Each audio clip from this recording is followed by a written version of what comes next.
Cancer झालाय. Cancer. हा, आणि 20-22 दिवस झाले जेवण नाही, सलाईनवर आहे. जेवण जात नाही. हं. कॅन्सरची गाठ कुठं सांगितली? घशात. तिथे गाठ आहे ना, थोडं सरळ उभा राहा असं. हा हा, बस बस बस. गाठ लगेच निघून जाईल. आता कामाला जाता येईल आईला.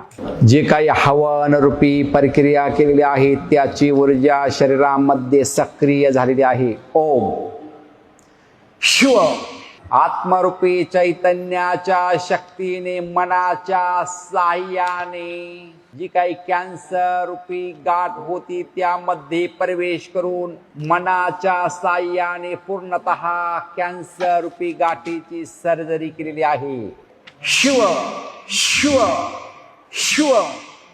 गाठ गेली बघा, पाणी झालं गाठीचं, पूर्ण पोकळ झालं बघा. 3 दिवसात कामाला जाईल शेतात. 3 ते 4 दिवस, जास्त नाही, कामाला जाता येईल. ओम शिव आत्मरूपी चैतन्याच्या शक्तीनं बाकी कमाल केलेली आहे. मनामध्ये प्रवेश करून मनाला कॅन्सर रूपी आजारांचा पूर्णतः विसर पाडलेला आहे. ओम शिव. पहा, आता तुम्हीच विचार करा आणि तुम्हीच ठरवा. जी बिमारी ज्याच्यावरती शेकडो वर्षापासून औषध अजून हेच औषध याच्यावरती काम करेल किंवा त्याला डिस्ट्रॉय करणारा हा आजार, असं औषध अद्याप नाहीये. आणि जर एखाद्या मंत्रावरती 40 ते 50 सेकंदामध्ये, 1 मिनिटामध्ये जर अशी बिमारी कमी करणारे जर मंत्र असतील, तर हे बाबा मामा काय असतील ते आपल्या महाराष्ट्रापुरते नव्हे, हे ग्लोबली काय असायला पाहिजे, यांना ती पदवी द्यायला पाहिजे. ग्लोबली हे त्या पद्धतीने असायला पाहिजे.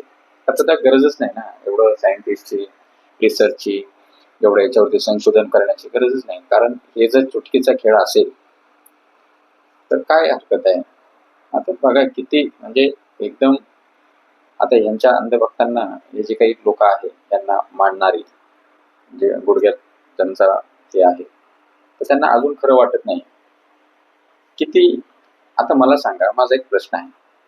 हा 4 महिने पहिले जेलमध्ये राहून आलाय, आता जेलमध्ये आहे, मग वाजव ना चुटकी, कर तिथं एखादी मंत्र म्हणून जा जेलमधनं बाहेर. काय भामटेगिरी आहे, काय लोकांना एडत काढायची कामं करताय, धर्माचं तर नाव खराबच करताय, आणि त्याहून पलीकडे धर्माच्या आडून लोकांची फसवणूक करताय. अजून काय. सावध व्हा, सामान्य नागरिकांना सावध व्हा.